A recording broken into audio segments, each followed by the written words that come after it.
Revenue generate करायचा आहे, जेणेकरून नोकरी सोडता येईल, घरातल्यांनाही करता येईल. त्यांच्यासाठी the best option to start generating revenue is service exports किंवा ड्रॉप शिपिंग किंवा ई कॉमर्स. सो फोकस तुमचा आत्ता असताना काय असला पाहिजे की मी ड्रॉप शिपिंग किंवा सर्व्हिस किंवा ई कॉमर्स आणि त्याचबरोबर एक्सपोर्ट्स या दोन्हीवरती सायमल्टेनियसली काम करा. लक्षात घ्या, एक्सपोर्ट्सला वेळ लागणार. एक्सपोर्टमध्ये तुम्हाला एस्टॅब्लिश व्हायला कमीत कमी 6 ते 8 महिने जाणार आहे. पण सर्व्हिसेसमध्ये तुमचा रेव्हेन्यू जनरेशन इमिजिएटली चालू होईल, जेणेकरून त्यातून तुमचे फिनान्शियल गोल्स तुम्हाला अचीव्ह करता येईल.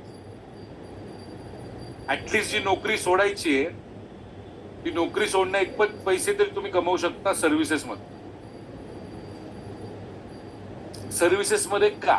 एक, सर्व्हिसेसची रिक्वायरमेंट जगभरामध्ये खूप सगळ्यात जास्त आहे आणि भारताकडनं लोक घेतात कारण आपल्याकडची मॅनपॉवर कॉस्ट कमी आहे. म्हणजे एक साधं उदाहरण देतो. माझी उद्यमी ब्रँडविज नावाची एक डिजिटल मार्केटिंग कंपनी आहे. आम्ही फक्त एक्सपोर्टर्सला डिजिटल मार्केटिंगची सर्व्हिसेस देतो. त्याच्यामध्ये आमचा एक क्लायंट आहे मुंबईमध्ये, वांद्र्यामधला क्लायंट आहे. त्याचं कपड्याचं मॅन्युफॅक्चरिंग आहे सुरतमध्ये, अहमदाबादमध्ये. त्याचं ऑफिस मुंबईला आहे. त्याचं डिजिटल मार्केटिंग आम्ही जे करतो फॉर एक्सपोर्ट्स, त्याच्यासाठी आम्ही चार्ज करतो 45,000 रुपीज पर मंथ. सेम सिंगापूरचा आमचा एक क्लायंट आहे,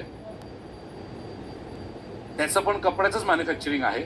त्याला पण आम्ही सेम सर्व्हिस देतो जी आमच्या वांद्र्यातल्या क्लायंटला देतो. त्याला आम्ही चार्ज करतो 2.25 लाख रुपये पर मंथ. सर्व्हिस सेम आहे,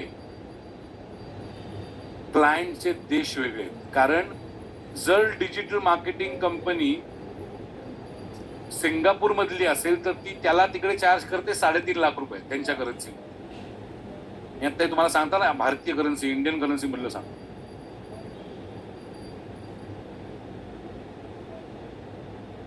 सो त्यामुळे मॅनपॉवर कॉस्ट आपल्याकडे, आता अनेकांच्या म्हणाले की सर्व्हिस आपण काय प्रोव्हाइड करणार ना. तुम्ही तुमच्या कुठल्याही टॅलेंटला सर्व्हिसमध्ये कन्वर्ट करू शकता. काल आपण जे पर्सनल क्लॅरिटी किंवा स्वॉट अनालिसिस केलंय त्याच्यामध्ये तुम्हाला तुमच्या स्ट्रेंथ्स कळल्या असतील सगळ्यांना.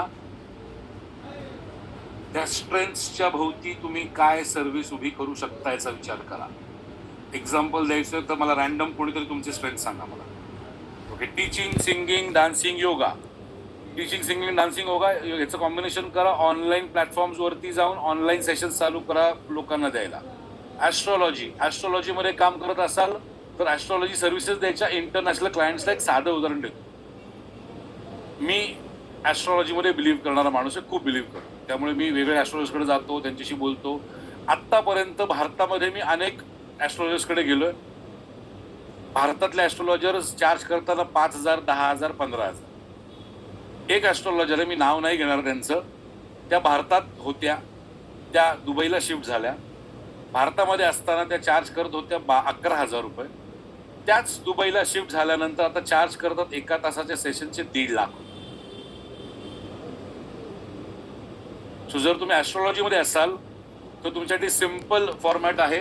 ॲस्ट्रॉलॉजी सर्व्हिस द्यायला स्टार्ट करा आणि त्याला लागून त्याच्याशी अलाइड ज्या प्रोडक्ट्स आहेत,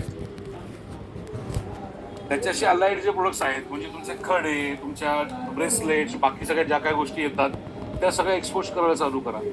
सो सर्व्हिस एक्सपोर्ट करायचं पहिले आणि त्याला लागून प्रोडक्ट एक्सपोर्ट करायचं. गेटिंग माय पॉइंट?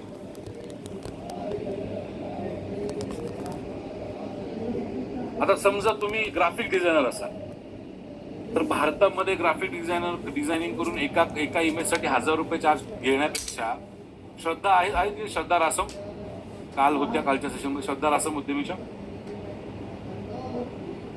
श्रद्धा रासम आहात तुम्ही? ओके, श्रद्धा रासम नावाच्या आपल्या उद्यमीच्या पर्सनल मेंटरशिप प्रोग्रामच्या मेंटी आहेत. डिझाईन्समध्ये काम करतात, ग्राफिक डिझायनिंगमध्ये.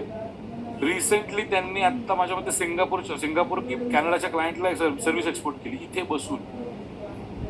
तो सर्व्हिस एक्सपोर्ट करण्यासाठी तुम्हाला तिकडे जाण्याची गरज नाही. अनिता यादव, जर तुम्ही एडिटिंग करत असाल, एडिटिंगची रिक्वायरमेंट आजच्या तारखेला किती हे मी वेगळं सांगायची गरज नाहीये. आणि ह्याचं क्लायंट्स कसे मिळवायचे ते पण तुम्हाला मी दाखवेन. सो कुठलीही सर्व्हिस, सो तुम्ही व्हॉइस ओव्हर आर्टिस्ट असाल जर हितेश, तर व्हॉइस ओव्हर आर्टिस्ट म्हणून तुम्ही लोकांना ट्रेन करायला सुरुवात करू शकता how to become a voice over artist. आणि मग त्याच्यात लेवल्स आहेत, त्यात तुम्हाला तुमचं फनल क्रिएट करावं लागेल, जे मी तुम्हाला काही वेळामध्ये सांगेन.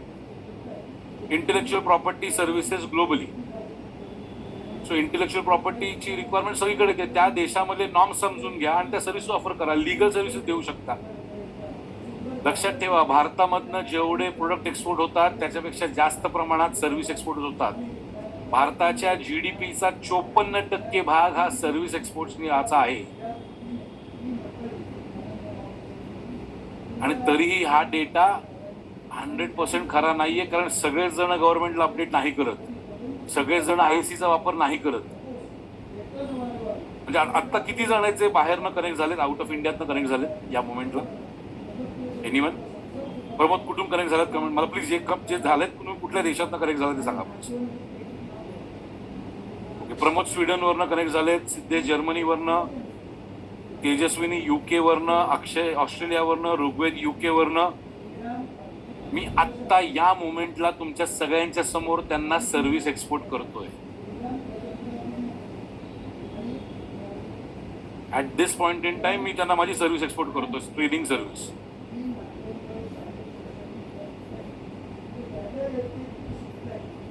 सो लक्षात येते तुम्हाला मी काय सांगतोय.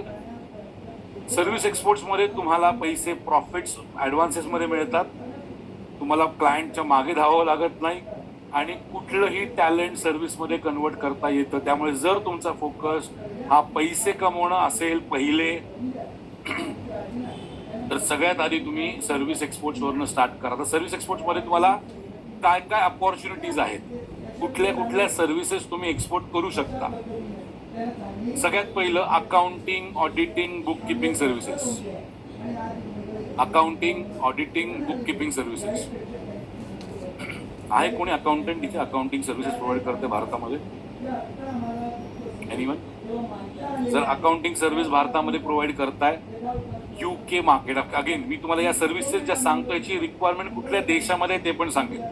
प्रॉब्लेम काय आहे, जसा प्रोडक्टचा डेटा ओपन गव्हर्नमेंट साईट्सवरती आहे. मला आज काही वेळानंतर सागर आपले जे कोच आहेत तो ओपन डेटा कुठून शोधायचा ते पण दाखवतील. पण सर्व्हिसेसचा डेटा ओपनली कुठे अवेलेबल नाहीये, त्यामुळे हा डेटा रिसर्च करूनच काढावा लागतो. सो मी सगळ्या सर्व्हिसेस कुठल्या कुठल्या देशामध्ये त्याची मागणी आहे सगळ्यात जास्त ते देश पण तुम्हाला काढून देईल, आता दिलेले आहे. So accounting and auditing services, book keeping services, consultancy services, कुठल्याही प्रकारची consultancy, financial consultancy, business consultancy, health consultancy, any consultancy, सगळ्या कन्सल्टन्सीची मागणी पण आहे आणि पेइंग कॅपॅसिटी पण आहे. सो सर्व्हिसेसमध्ये ना सगळ्यात मोठा प्लस पॉईंट काय माहिती का, आपण 5P बोललो होतो ना काल, 5P. पर्सोना तुम्हाला शोधायचं आहे, पॅशन तुम्हाला माहिती असणं गरजेचं आहे, पेइंग कस्टमर अवेलेबल आहे, मार्केट पोटेन्शियल पण अवेलेबल आहे. नेक्स्ट येतं लीगल सर्व्हिसेस. जर तुम्ही ॲडव्होकेट असाल तर तुम्हाला इथे मार्केटिंग करायला लिमिटेशन्स आहेत. जर तुम्ही लीगल सर्व्हिसेस भारतामध्ये देत असाल तर तुम्हाला भारतामध्ये मार्केटिंग करायला लिमिटेशन्स आहेत. तुम्ही इंटरनॅशनली मार्केटिंग करायला तुम्हाला लिमिटेशन नाही आहे. आपल्याकडे CA, ॲडव्होकेट यांना डायरेक्टली त्यांची मार्केटिंग करता येत नाही. इंटरनॅशनली त्याचे लिमिटेशन नाही आहेत. आणि आपले आणि युरोपियन कंट्रीजचे लीगल आणि फिनान्शियल नॉर्म्स ऑलमोस्ट सेम आहेत. जर फिनान्शियल सर्व्हिसेस तुम्हाला द्यायच्या असतील तर तुम्हाला बेसिक काही लायसन्स घ्यावे लागतात जे तुमची अथॉरिटीकडून तुम्हाला मिळतात. नेक्स्ट येतं architectural services and related services, environmental services. काल मी जे नाव घेतलं कोरडे, एन्व्हायरमेंटल सर्व्हिसेसमध्ये काम करतात. आत्ता आहेत कोरडे सर, नागपूरला राहतात. कोरडे सर आहात. उद्यमीचे अचिव्हर्स कोण कोण आहेत मला प्लीज हे कमेंट करा आणि सांगा. उद्यमीचे अचिव्हर्स रुपाली आहेत, विष्णुदास आहेत, किरण आहे, पार्थ आहे, स्वाती, विशाल. कोरडे सर आहेत. कोरडे नावाचे व्यक्ती आहेत जे नागपूरमध्ये राहतात. त्यांना आत्ता एन्व्हायरमेंटल सर्व्हिसेसमध्ये स्पेसएक्स आणि टेस्लाने ऑर्डर दिली आहे. आपले पर्सनल मेंटरशिप रूमच्या भेटी ऑर्डरची व्हॅल्यू 80 करोड रुपये, 80 करोड्स. आता नाही आलं त्याला मी इन्व्हाइट करेन, ते त्यांचं जर्नी शेअर करेन तुमच्यावर. Marketing, research and public opinion services, advertising services, printing and publishing services, other services म्हणजे ज्याच्यामध्ये ITS communication, hotel and tourism related services, education services. कुठल्याही प्रकारचं एज्युकेशन तर कुठल्याही प्रकारचं पॅशन एज्युकेशनमध्ये कन्वर्ट करा आणि start giving it as a service. Start training people for that. लक्षात ठेवा, तुमच्यापैकी किती जणांना नॅशनल किंवा इंटरनॅशनल ट्रेनिंग कोचिंगमध्ये इंटरेस्ट आहे? नॅशनल किंवा इंटरनॅशनल ट्रेनिंग कोचिंगमध्ये इंटरेस्ट आहे? तुम्हाला सगळ्यांना माझा एक 7 दिवसाचा ट्रेनर नावाचा प्रोग्राम आहे, रेकॉर्डेड आहे. त्याचा ॲक्सेस तुम्हाला मी पुढच्या आठवड्यामध्ये तुमच्या ॲपवरती ऑन करू. सगळ्यांना ट्रेन त्याच्यामध्ये फनल कसं डेव्हलप करायचं, डिसाईड कसं करायचं कुठली सर्व्हिस द्यायची कन्सल्टिंगमध्ये, ट्रेनिंगमध्ये, हे सगळं इन डिटेल मी रन केलेलं. 7 दिवसाचा प्रोग्राम आहे.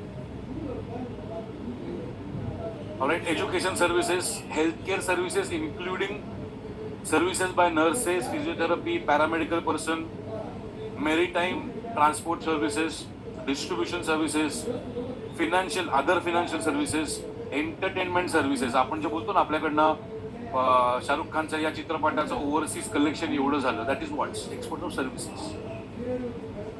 ऑडिओ व्हिज्युअल सर्व्हिस एक्सपोर्ट होतात, तिकडे त्याचं कलेक्शन होतं आणि मग ते आपल्याकडे आपल्याला दाखवतो ओव्हरसीज कलेक्शन.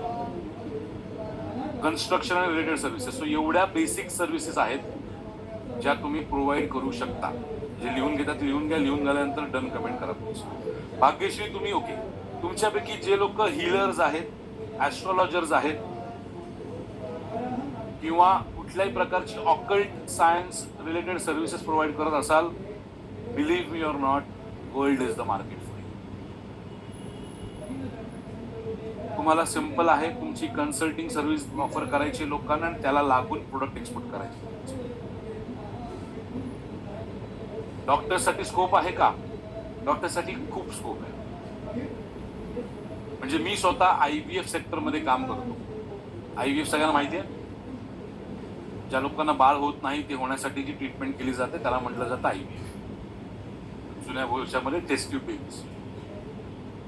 मी भारतामधल्या काही IVF सेंटर्स बरोबर टाईडअप आहे आणि त्यांच्यासाठी मी Uzbekistan, Kazakhstan, Dubai, complete UAE market आणि युरोप मार्केट या 4 मार्केट्समध्ये मार्केटिंग करतो आणि त्यांच्यासाठी क्लायंटल्स घेऊन येतो. This is called exports of services किंवा मेडिकल टुरिझम. नोट्स काढून घ्या, लिहून झालं तर डन कमेंट करा प्लीज.